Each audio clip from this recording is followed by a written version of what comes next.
What's good, everybody? We are back. It is your boy Jarod and your girl Gabby, episode 79 of the Kicks In Shit Show. Tried to sneak it in there because you weren't expecting it. I like the enthusiasm, but I knew it was coming up eventually because you keep teasing the fact that you're just going to throw it in there one day. So that day had to come. The day is actually here.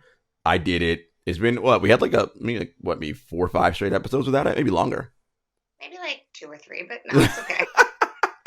I'm like 4 or 5. I don't know if you count me throwing it in the last one. No. That doesn't. No. You don't know. You doing it does not count. Anywho, where in the world are you today, Gabby Rosendahl? Well, for those watching, and we encourage you guys to check out our YouTube as well, I'm going to show you something that is a delicacy of the state that I am currently in. I don't know if you can see the logo on this one. Salted caramel chumbo cashews. Okay, well, it says churro, not chumbo. Oh, well, I mean, it's too far away. I can't. I'm just messing around with you. But the important part is this Buc-ee's logo. So for those who have traveled to some of the middle states in our beautiful country that we call America, I don't think anybody words it that way, and understandably so, I am in the heart of Texas. Oh, my God. You know, I've been waiting to do that all day, yes. You will not only have been waiting to do it all day, you were, like, rehearsing it to get yourself ready. Like, we understand. I feel like I was pitch perfect on that one, no? I even had some state fair flavored saltwater taffy, big league chew style for those. Before we were recording, I thought it would be a great idea during our 10 seconds of silence to put 2 pieces of saltwater taffy in my mouth. Clearly very impressionable based on my surroundings this week out in Houston, Texas. Saltwater taffy and state fairs. State fairs, as you said, a microcosm of America. And yes, that is true character study, Jarod. And maybe Beats in the Streets might turn into like Boots in the Scoots. I don't know.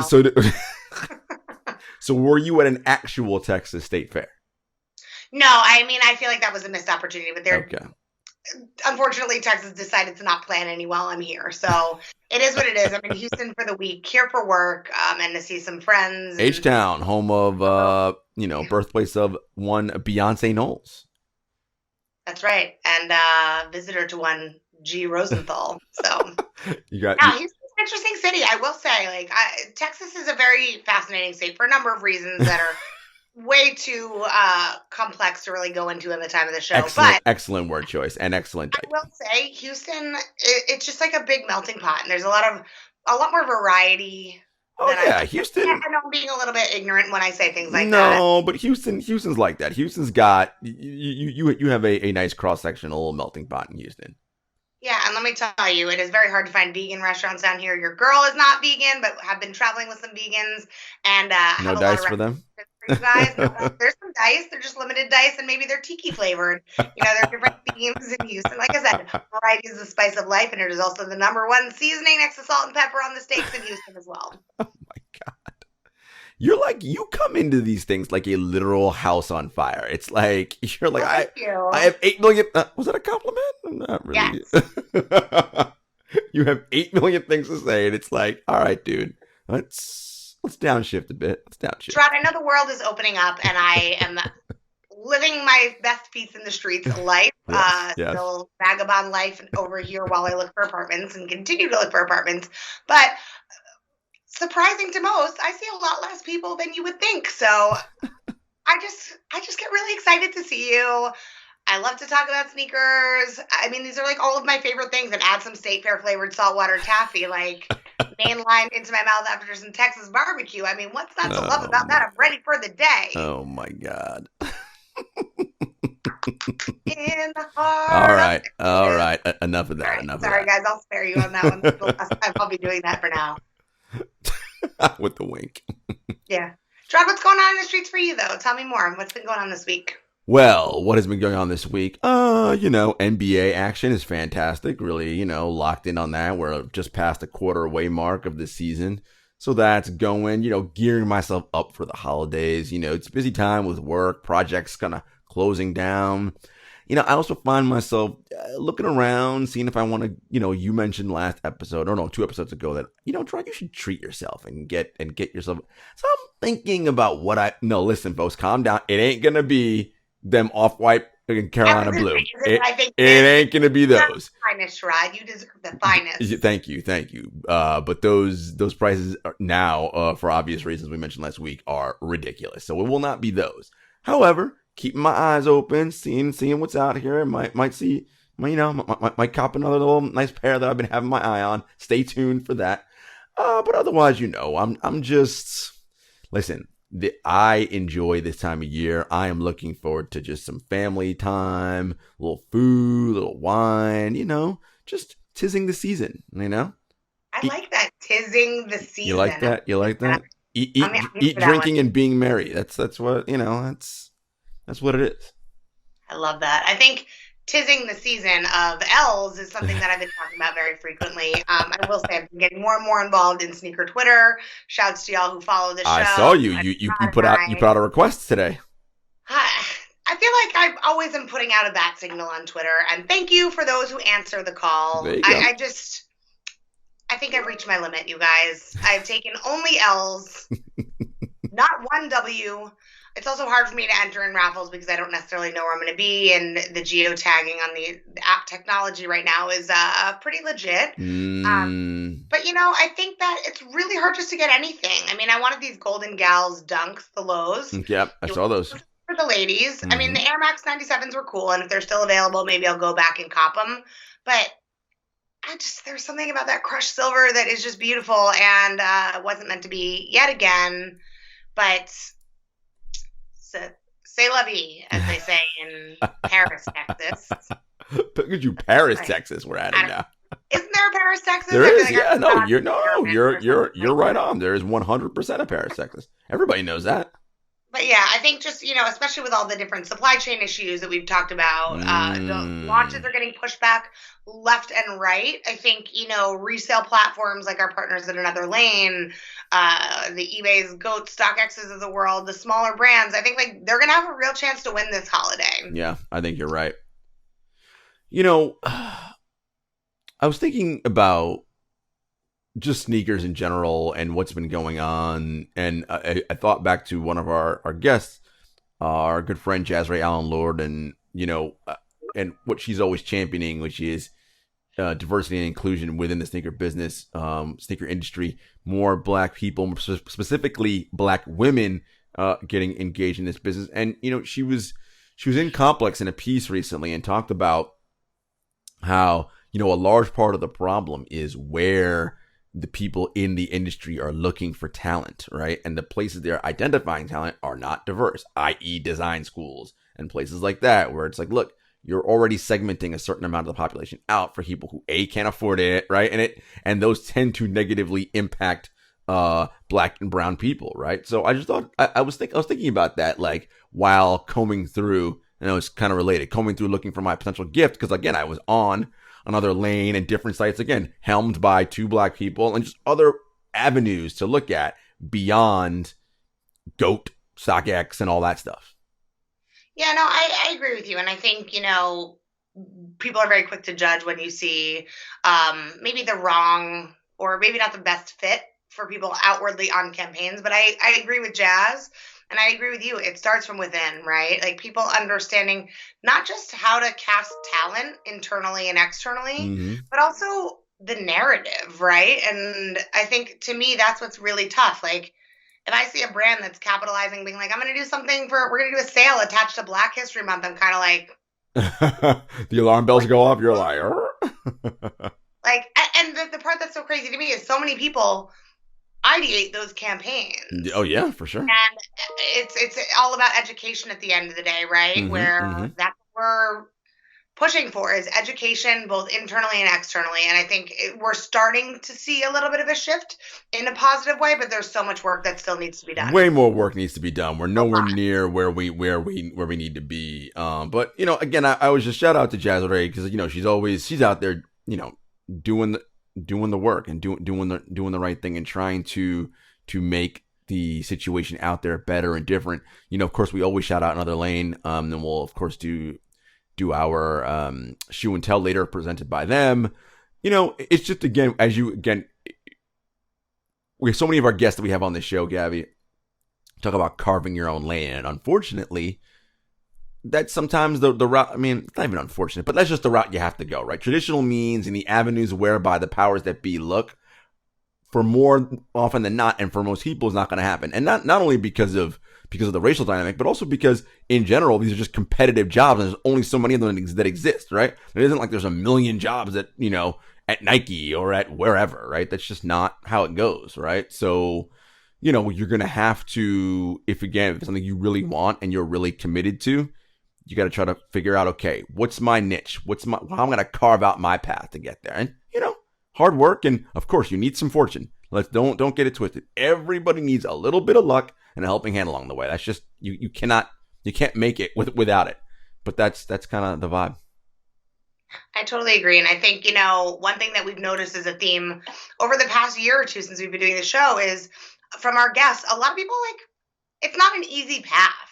They carve out another lane because maybe the traditional lane isn't working in the traditional path. And I think a lot of people don't necessarily push through that. And I think for some more than others, there's a lot more challenges in that path. But like I said, I hope the path starts to clear for more people that it should be clearing for. And I hope that people that are in position to be able to enable those types of changes and decisions start to understand and recognize that and make it a place that's more inclusive, that it just, I mean, to me, it's like basic human stuff. And I know that is naive and ignorant for me to say. So, and I'm not trying to brush off the reality of the way that things are, but that's what I love about Jazz. And I think that her piece in Complex is so important because she really looks at the state of things today and where can we be better. And I think that's super important. Always opportunities for us to be better, folks. Always. And as I say, just in everything, just decency, right? If we can just introduce decency into so many things, that will improve so much by leaps and bounds. And again, as we said before, far way to go from where we are, right? But make sure you guys who are out there, you're supporting places like Another Lane, and different folks who are really, showcasing their love and their appreciation of the community and of the sneaker business, and and what they're trying to accomplish. It's when people are doing it for the right reasons, you can really tell, and you really see some good stuff. So shouts to all the folks out there doing good work. Stay tuned, because coming up next we have a special guest. Speaking of more Black women involved in sneaker culture, that's a little hint for who's coming up next. So stay tuned. What's up, y'all? We're back. Gabby, we are not alone. We are joined by Miss Ayisha Jones. Mrs. Jones Kicks on Instagram. For those of you that don't know, she is a influencer, sneakerhead, paramedic. I mean, damn, firefighter. You do like a million things. What's good? Nothing much. How y'all doing? I'm happy to be here. We are happy to have you. We're all right, man. We're just, we love when we have people on who have so many hats that they wear. So let's start there. Why the many hats? I don't know. It's just, it's all of my loves. Like my job, of course, it's the career that I chose, the path that I chose. It's not what I went to school for, but it's just the path that I ended up in. And, so that, I enjoy helping people, number one. So being able to help, the person at their worst, on their worst day, and, having just a little bit to offer to them. So I enjoy my job. It is very risky. However, like I said, I just love to help people. So that's why I do that. I'm a mother of one, Paris, and she keeps me extremely busy. So that's probably my busiest task. But other than that, like sneakers is just, sneakers. It's just my world. That's my hobby. Yeah. So I do have a whole bunch of other hobbies, but those are the three kind of like most important things right now. Sneakers is the one. So when did you fall in love with sneakers? I was a young kid. I'm talking probably teenage years. Of course, my mom bought a couple pairs of Jordans for me here and there. But it started very early for me. Yeah, very early. So probably teenage, where I was able to start buying my own. But just before that, she was keeping my feet, fresh to death as much as she could. I was going to say, because I know for most of our guests, they're like, oh, maybe mom bought them one pair. And then they were like, nah, you're not getting these Jordans. You're getting these off-brand whatever's over here because ain't nobody spending that kind of money. I had some other things, but hey, when I got my Jordans, so I was excited about that. But I never complained, and I understand why. So I know I never complained. It was all good. So what was the first pair that you remember that she got you? The first one that you were like, yo, these are it. So I had I want to say maybe I was in about the 7th or 8th grade. I want to say I had a pair of Jumpmans. It was weird. Like I remember them and I've seen them a couple times, but I haven't seen that exact pair anymore. But Jumpmans were popular, back then. So I had a couple different colorways of the Jumpman. And then what really sticks in my head now is my senior year of high school. Now, mind you, I bought my own shoes because I was working and stuff like that. But my senior year of high school was the very first time that my mom actually camped out for a shoe with me and my sister. Okay. So listen, that's memorable. And it just so happened, coincidentally, it was the Cougar 11. It was the Cougar 11. I mean, what are the chances? What are the chances? So that was very memorable for me. It was cool. I did get benched though my senior year during playoffs because of that, because I broke curfew. But I was with my mom, right? Come on. Hold up. Your coach benched you for getting basketball shoes because you were out past curfew, but you're with your mom. So I mean, what's the And I wore them to the game. They hated it. So they knew I had to camp. So listen, yeah, but at least you were fresh on the bench though. You're like, you know what? I'm gonna style out on this bench. That bench was hot. That bench wasn't warm. That bench was hot. Hey, listen, grab that water for him. Here you go. Good. Be good. Did you guys advance in the playoffs or did you lose that game? No, we actually advanced, and believe it or not, I had a college there that day to recruit that was recruiting and watching me, and I didn't even get to play. But I ended up getting recruited anyway, got a scholarship and everything, went to the school, so I was cool. It was all good. So everything happened. Huh? They saw those kicks. They were like, she is not messing around. If she's going to pull up to those the day that they come out. Yeah. Whatever the case may be, I'm happy that it happened the way that it did. But I learned my lesson.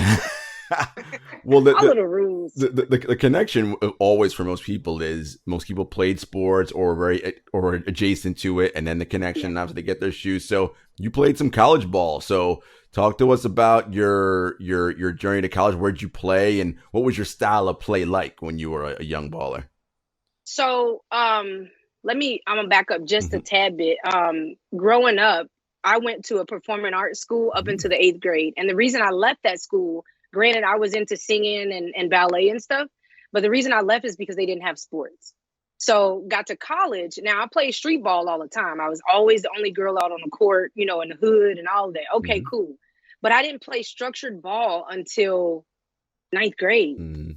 So, growing up and those coaches that recruit, they recruit those kids young. So they already know who they're going to use and, who they're going to play and all of that. So I really didn't get to play a whole lot once I got to, varsity or whatever, but I played enough and I was enough of an athlete, I guess, to play college ball. I did go to a Division III school, majority of everything, and it was a private college. So it was academic, I got a lot of academic scholarships and things like that. But, they do a little, stuff here and there to make sure that, you're taken care of. But I don't know. College ball was fun for me. It was definitely a learning experience. And it was busy because I was a chemistry major and I was pre-med. So doing that, juggling the college basketball and college track, because track was my number one sport. Okay. So college track, basketball, my chemistry degree, and then I was the director of a gospel choir. It was crazy. You were a superwoman. I'm not gonna lie, it was crazy. I love it. But I enjoyed life. Like I just, here and there got little bits and pieces in and just enjoyed it for what it was. So college ball was great for me. I enjoyed every bit of it until I tore my ACL, and then that was it. feel like that. And I did it twice. Oh, I feel like that's the thing. Oh, Everyone, I was it gonna say happens. That happens. It's always twice. They're like, nope, they Yep. do it the second time. It's Yeah. wild, man. So Once you do one, they say you'll do the other one for sure. who's your game most like? Your hoops game. If you had a women's or man's player, doesn't matter who do you think your game's most like? They used to call me Cheryl Swoops, believe it or not. Okay. But Allen Iverson is who I looked up to. Like, Okay. I kid you not, I used to have the cornrows. I had it all. I had the high socks. You know, it's crazy. But I watched a lot of, you know, basketball or whatever. But AI, of course, you know, he was like iconic for a lot of people. Of course, Jordan is Jordan. You know what I mean? He was, you know, just the GOAT. But AI, I was all about looking like that guy. Like, it was crazy. The style of play. He was a guard. I was a guard. Like, that's just how it went. So it was cool. I like it. It was cool. You ever rock Reeboks? I have to ask because I feel like the questions right now are having like a moment with colorways and different collabs and all that stuff. I've definitely rocked some Reeboks. No shade in that. And it was. I was gonna say I got the motorsport question mids like what 6 months ago, something like that when they dropped. Yeah. Big Yeah, fan. I got the the Tiana Taylor. Yeah. We got some Reeboks. I mean, but they are a little bulky, you know, depending on which Reeboks you're talking about. But on the court, it was cool because that's like, you know, cushion. But other than that, you probably got big calves because those shoes are heavy. I'm sorry. No, it's good. Yeah, you're right. I rocked some Reeboks though. So would you say, so you were a track athlete, you were a baller, like, so were you, when it was track season, were you in your Nike Spikes? Are you a Nike athlete, like head to toe? What was your thing?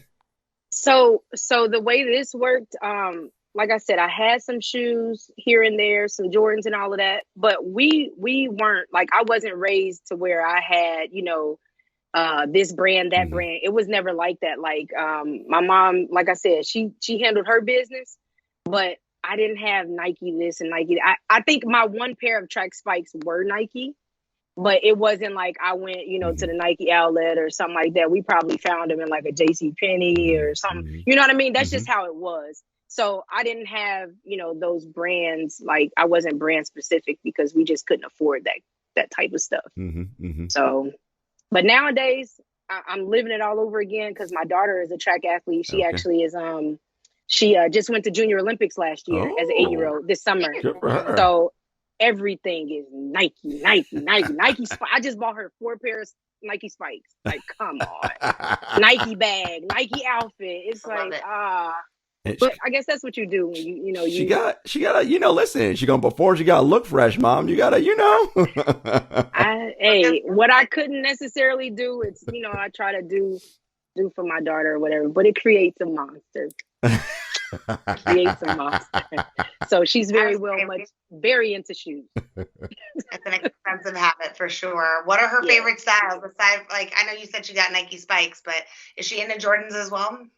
Oh yeah. So I actually had her in the containers as well, but I had to give her the boot because I ran out of room. So we had to move her to her bedroom. But yeah, she probably has well over, you know, 60, 70 pair of shoes. Wow. And it's hard because I buy, like, you know, if she's in a 1.5 now, I buy 2s and 3s as well so that I can keep up. But sometimes she'll get the shoe. She may never touch a pair of the shoes that I got because it's just so many. Yeah, for sure. Yeah, it's kind of overboard, but it's just listen, I can't help it.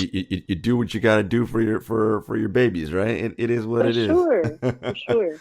So it's funny. So speaking of that, you're kind of, I mean, you started as a sneakerhead when you were young, but you're teaching her sort of the same way. And we started the show talking about just the industry in general and how, you know, for a lot of Black women, there just aren't a lot of Black women in the sneaker business, right? And so what kind of messages do you feel like you're showing her and teaching her as it relates to that? It may not end up being about sneakers for her, maybe something else, but in terms of the importance of, if you like something, you're doing it. It don't matter if no one like you is there or what have you. So it's kind of, I don't know, it's kind of hard for me because I try to show her like the different I guess I can call them adversities or whatever, you know, as it relates to being a female in the sneaker world, or being a Black woman, or being a woman on the fire department. There's so many things that I can like teach. My best, I guess, effort is teaching by showing. So it's not really all about, oh, well, no, you'll be okay doing. No, you can do this. Mommy does this. You can do this, right? I was the only female. Well, it was only 2 females in the chemistry department in my college. We were both African American. Only 2. I'm one of 47 women on the fire department, like out of 800 and something. Like, and then in the sneaker community, of course, there's a whole bunch of guys, and then you know there are a whole bunch of women as well. But every one of them doesn't like to, you know, put themselves out there like that. So taking her to SneakerCons and things like that, I want you to see what we're going to normalize everybody being involved. So I don't know. It's really about showing, you know, versus trying to, you know, put words together and all of that kind of stuff. I just teach by showing. It's the best I got. That's it. I love that. I think, you know, as to your point about sneaker cons, like that wasn't something that women used to go to, right? And I think you and I talked about this a little bit in Atlanta, that this is newer. Women have been in the sneaker game for years, but it's almost like we were hidden for a long time, right? Just because of what society thinks of women and sneaker culture and sports, and even the access to different sneakers and sizes. It like wasn't a thing before we started recording. Like 5.5, 7.5, like the colorways didn't go like that, or they looked different. It was a different kind of shoe if it was a kid's size. Right. Like I thought my first pair of 4s were fake because it didn't have the little bump in the midsole. It was just a straight panel, and I was like, did I get duped? What's happening here? And it was a different time. So I'd love to hear you talk more about that and kind of the evolution and what you'd like to see next for women in the game. So I've been seeing a lot of things happening. I'm not like specifically attached to any like brands or anything like that. But what I do is, like I said, the sneaker events really is a great like starting point, in my opinion, because you have all different types of background, all different types of collectors. And, you know, there's some that, you know, may have just started collecting. They're trying to, you know, get their feet wet and learn some things. Then there's some that, you know, they've been in the game forever. Right. And everybody just comes together and tries to learn. So I honestly want to see a lot more women stepping up. Like, don't be afraid. Like, don't hide. There's nothing for us to hide from. Like, we can buy shoes just like they can. You know what I'm saying? So I'm okay. There's nothing to hide from. Like, don't be shy. Like, I've even asked people, you know, oh, would you mind getting up on stage with me so I can, you know, interview? No, I can't. Why not? Like, all we're doing is talking about shoes. If that's a love for you, we just talking. Nobody's judging. Like, it's just a conversation. That's all it is. So I definitely want to see a lot more women entering into those spaces. We can have female hosts, right? We can have female hosts for sneaker events and things like that. So step up in that aspect. And then as well, like as far as the brands and stuff are going, we don't always have to have a pink shoe. Quite frankly, I have pink, but I don't really like pink like that. My sorority colors are crimson and cream, or red and white. I don't have to have pink. Right. So, you know, to see women now, you know, it seems like it's more obvious now. You know, those that are fighting for, you know, the extended sizes, or, you know, fighting for the different colorways that aren't necessarily, you know, ladylike, as they would say, or things like that. So it's nice to see that stuff happening where they're putting more focus on it. I'm okay with that. That's good. So yeah, I just want to see them get out more. Like, come hang, come chill. I feel like, you know, when the guys are going after the ladies pairs, the industry's starting to do something right and catch on that this is yes. And then we got to fight. Then you got to put the dukes up. What's up? Even for us, that it's a fight again, always. That's not for you, but I can't be mad because I'm gonna buy if it's my size and I like it. I'll buy for men's. Yep. Well, I But mean, it needs to be all sizes, though. yeah, Come on, like and give that's everybody a ultimately chance. where you're at, right? Because you're talking about authenticity, Ayisha, right? Like, and it's just like, look, if you genuinely like it, doesn't matter if you're a guy, a dude, or if you identify as trans, whatever. None of that actually Right, matters, right? Like, right. if You're you like absolutely it, you right. like it, like, period. Like, and then we can have a conversation around that. And I think Right, you're looking for the realness, right? More of that and less of the commercial aspect of it, right? And I think that's the right. part that people are looking for, the genuine tie to community, because that's why so many people got into this in the first place. And people who have been super collectors for a long time, you've mentioned, have made like some of their best friends in life off of this stuff, right? Like, so what's it been like for you? Okay, there we go. So what's it been like for you present company. as it relates? Tell me about some relationships you formed, just present company, of course, included. And so, like, no lie. So I've been going to, and I'm specifically talking SneakerCon. I've been to other events, right? But I've been going to SneakerCons, which is like the big event for me, since my daughter was 2. I took my daughter or whatever, and she sold her own pair of shoes. She had a pair of bread Yeezys. I'll never forget it. She had 2 of them. Oh, wow. So she walking around holding hers up in the air and all of that. And there was another little girl that was there. And the little girl's parents was like, oh, you selling this, blah, blah, blah. So she sold. They had their own transaction. We had it on video and all of that type stuff. So it is like, it's definitely refreshing to see. And I just lost my train of thought. Ask me again what you just said. About friendships you've made, like about the people who. Oh, friendships. Yeah. So, jeez. Half of the people that I deal with right now in sneakers have either been met on Instagram or not much Twitter. I'm not on there as often, but a lot of, like, actually my best friend I met through Instagram in sneakers. Kid you not. Like, it just happens. Yeah. Like, I've met so many different people that are just great people.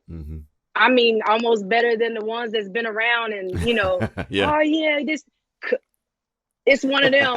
Hey, what's up? Like, they treat you so well, and you start to see these faces over and over again, build these relationships. Like I said, I started off going to sneaker cons. Now, hosting panels or, getting interviewed on panels or like in between that, it was me playing basketball for Hoops Classics for SneakerCon. Like those are the steps that I've taken, but they all were from building relationships. That's where they all came from. It wasn't like, oh yeah, I see you 2 times. Oh, hey, what's your name again? No, you start to remember, oh, hey, it's, hey, it's Gabby or that's just how it is. It's a whole life. Yeah.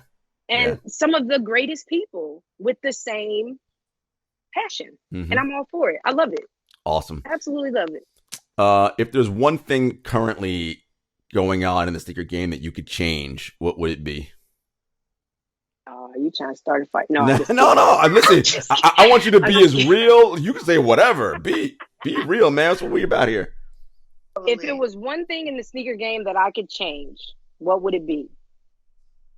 Something I'm very, very, it's a subject that I'm very passionate about, and I really hate to see it in the sneaker game. And that's competition. I hate it. I don't like it. Like, there is so much room for everybody, right? So much room for everybody. There's enough lanes in this world for everybody to have one. Compete. Why? I talked about this on stage, during panels. There's no reason for competition. It doesn't do anything but create a separation, right? It creates a divide. So for what reason? We all can go and buy whatever shoe we want, whether you got it on release day or whether you paid resale for it, right? It doesn't make one any better than the other. You might have a couple plugs here and there. We all can do the same thing. Like, I joke about it, but I'm serious. Can't we all just get along? But no, because so-and-so want to be mad because you post too much on Instagram or like, I hate to see it and I wish it would change. But until we become more inclusive as a community, it's not going to happen. It's not going to happen. And I try to do that. Like, I preach about, showing love or, it costs nothing to repost. That's right? Nothing. You don't have to go in your pocket to repost. Takes less than a second. But there are people that just will not do that for their own, personal reasons or whatever. And that's just how, like I said, things just become separated, and then there's a group here, a group here, then it just becomes too much, and then people don't want to be involved. So competition, let's not compete. Let's come together, because think about the force we could be if we all took all of our individualities together and made like this big old, massive masterpiece. But that's just one thing that bothers me on a daily basis, and I just wish it would change. But until we, change our mindsets, it's never gonna, it's never gonna work. So shoot, we could talk for 2 more hours just on that. But folks, I know we don't got time for that, because coming up next is America's favorite segment, Shoe and Tell, presented by Another Lane. And I have a feeling, I don't know what she's going to show us, but I have a feeling Miss Jones is going to have some fire kicks for us to see. So stay tuned. I don't know. Hey, y'all, we are back, and you know what time it is. America's favorite segment, Shoe and Tell, presented by Another Lane. I just talked about Chad and Adina Jones, the founders of AnotherLane.com, our friends. They are doing good work over there. You guys, head over to AnotherLane.com. You want to sell shoes. You don't want to worry about seller fees. You want to find that rare pair. You want to talk to the sneaker god himself, Chad Jones, Sneaker Galactus. Anybody that's got a name, Sneaker Galactus, they know a thing or two about sneakers. And Chad knows more than a thing or two. He knows about a thing or like 2 million about sneakers. You want to find that like crazy pair, rare pair you can't find nowhere? I bet you Chad can find it. Go check him out. Make sure you guys head over there, and they'll take care of you. All right, Ayisha, so when we do this Shoe and Tell, it's really your show. You show us the shoes. Tell us why they're important to you. All right. So I'm going to start off with a pair of shoes that is very important to me, because I am from Cincinnati, Ohio, and it's basically something that just represents me and my city. I should say my city. It represents my city, not me, but my city. But I do have the Nasty Boy Dunks. Oh, okay. Came in hot. And right now they are on ice. They've been on ice since they came out. I think it was 2015. I'm scared to wear them because I really don't want to mess them up. Because this is like this is just the city thing, huh? They're in perfect condition. Yeah, they look great. Yes. So and you see it says Nasty Boys on the back, has the flag on the other side. So yeah, my Nasty Boy Dunks represents my city, the old baseball team or whatever. And it also came from a local store here called Unheard of. They did a collab or whatever. And so yes, so these are my very first pair that I wanted to show. Shout out to the Cincinnati Reds, right? Shout out to the Cincinnati Reds. Absolutely. Rob Dibble et all the Nasty Boys. All of them. You know all about it, right? About it. Shout out to the Nasty Boys. And this shoe is just like, it's perfectly put together. The colorway, everything about this shoe is just amazing. And I was happy to be able to get a pair. Most dunks started now it's a little different, but started like a size 6. So I was like, I don't care if I had a whole bunch of room left. We're going to stuff them. I'm going to wear these one day. This is in my collection. Is a great, one of my favorite pairs. So shout out to Unheard of for those. The next pair that I want to show actually is from a event that I went to. Everybody knows about Complex Con and how much of a madhouse that is, right? So I got pushed up against a barricade. I almost got my ribs broken. Jeez. But I was out there trying to get shoes like everybody else. So you mad rush, I'm running too. We all running. So, but this particular year, they did the stashes, right? They did a whole bunch of the stashes. And one of the pairs that they got rid of was the Mr. Stash Air Force One. And I actually wore this to one of the SneakerCons, but it's hard to see because of the lighting, but it is mostly 3M. Yep. There is a little bit of, the detailing all around the shoe or whatever. And then, of course, on the bottom, it has Mr. Stash signature. So I'm really excited about these because the Mr. Stash, like the stash itself, I ran outside, ran to the little spot, it's like a scavenger hunter almost. 100%. You gotta find a little, so you gotta find a little, the paper that's up on the wall or wherever it is, scan it with your phone, do all this other stuff. And then it says you got them. So when I got them, I'm thinking we had to go pay for them. They were free. Look at that. And then bottom alert, but that sounds amazing. They were free. So I was shocked. I'm like, I feel like they didn't get my money. Like something happened. But yeah, so we didn't have to pay for these. But yeah, I ended up with 2 pair of these that year. And I just love them. It's different. You know, it's not necessarily a Jordan, but definitely a dope pair of kicks. And it was a dope event as well. So shout out to Complex. My ribs are all intact though. They are. This next pair that I'm gonna show real quick is just honestly, it's a great pair. The way that I got this shoe is how I wanted to, you know, why it was special to me. And the fact that I'll never be able to wear it because it's not my size, but I was able to get a pair, right? So I got a phone call from a good friend, and you know, he wanted to let me know that he was able to get me on like the friends and family list for the trophy room. And so I was able to cop a pair of, you know, the trophy room ones, which what size are those by any chance? Roddy's just quiet during this segment, but I can't see. I don't know. I can't see. Yeah. I can't see. No, so like this is a size 9.5. I wish it were a 7 at least, because I would have acted like I can wear it or something. But no, it's a 9.5, and I was just honored, and you know, I just appreciated the fact that I was able to get a pair. They didn't come in my size, so it didn't matter. But however, this will forever be on ice. It's going to be, you know, put up in, you know, glass case or whatever, and it's just, and of course, I got the blue laces, and I don't know, it's just a dope pair. So shout out to the homie for hooking a sister up. I really was honored, and I felt special that I was able to get these because there was so much controversy around them. So much. But yeah, so I have a pair, and they will just forever stay on ice, unfortunately. I wish I could wear them because I'd probably run them things down to the ground. Because they're fly, man. That's a fly pair. They are, and they're Jordan 1s. Like, you can't beat that. I love Jordan 1s. I have over 100 pair of Jordan 1s. Like, I just love them. So, and last but not least, this pair is near and dear to my heart. I talk about it probably everywhere I go. But it is the Amamanier 3s. I was about to say the ones. I just got the ones too, but no, the 3s. I love the Amamanier. That's such a great shoe. Sneaker of the year. So, Sneaker of the year. Don't at me. No, I'm just kidding. No, yes, definitely Sneaker of the year. It is Sneaker of the year for sure. So the way that I obtained this shoe is just insane. So the video came out. James Whitner had posted it.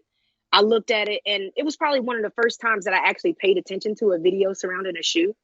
And I was floored. Like, I felt like I needed to talk to somebody. Like, I had lost it for a second. Like, I was excited. Like, oh my God, for strong women. What? Like, I do, you know what I'm saying? All these different adversities in life and things like that I'm going through mentally and physically. Like, I need that shoe, and I don't even have a pair of 3s.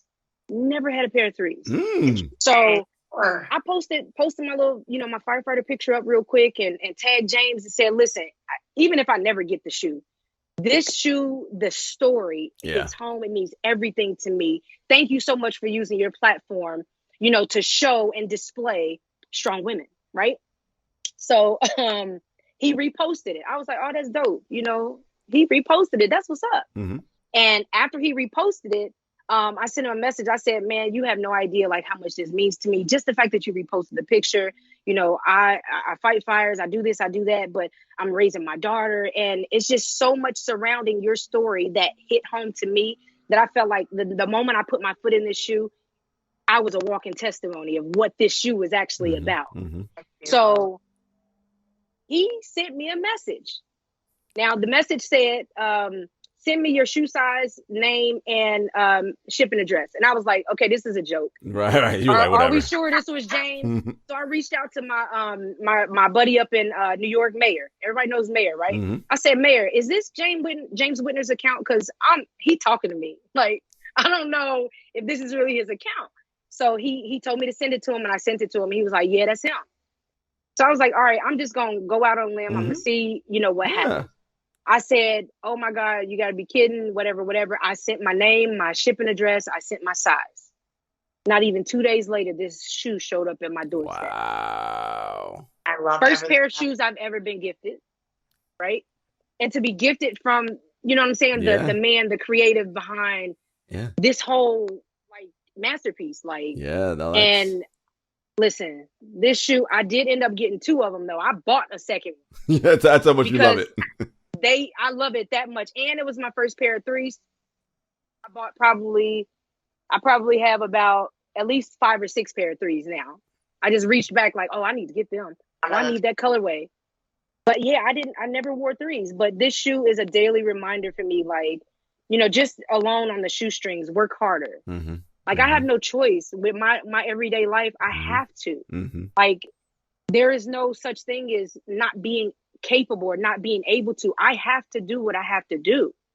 And this shoe, I ain't gonna lie, it had me in tears. I did a video on it and I couldn't even get through it because of how, like, even now I'm still goosebumps because it means so much. And it's the little things. Yeah. Yeah. I would have paid for the shoe, but just the fact that he felt that I deserved the pair for whatever the reason was, it'll never leave. Like I've worn it several times. I got another pair just in a box, like in the little glass. It's over here in the glass case. It is never going to probably get touched. But, you know, shout out to James. This shoe really, like everything about it. You have to get comfortable walking alone. I was dealing with some personal things in my life that it was just like, hey, you know, you have to get comfortable with these things. You have to normalize these things. It's time to step up and move on. Like, and people just don't understand. Like, it means so much to me. So those are the pairs that I have. Love it, man. And they all have stories. And I'm glad I got through this without crying. No, we love it. You see, this is the part that we're talking about, though, right? It's the realness and the authenticity, because it's not about for you the commercial aspect of it or just a new release is coming out. Let me hoard a bunch of pairs and then go get them on and then resell, right? It's not that's not it, right? I mean, in your voice, without the tears, I didn't need the tears. I could feel it coming from you just talking about it, right? That's what matters, though, and that's what we're looking to get from. That was a great little shoe and tell. Good job, Ayisha. Let the people know where they can find you, man. If they want to follow what you're doing, hear more about your story, see your videos. You can find me on Instagram. You can find me also on Twitter and TikTok. My handle is the same. It's Mrs. Jones Kicks with a Z. So MRSJONESKICKZ. Any of those platforms you can find me. And please follow. I'll follow back. Love it. Love it. And we really appreciate having you on the show. Thank you so much. And folks, you know where to find us. We are part of the Bomb and Count the Dings family. You can find us there with the original Bomb Show, Woke Bros, Growing Up the Same, Rap Names, and of course, us, Kicks and Shit Show. We are at Kicks and Shit Show on all social media platforms. And until next time, peace. Thank y'all so much. Peace. Thank you. Thank you.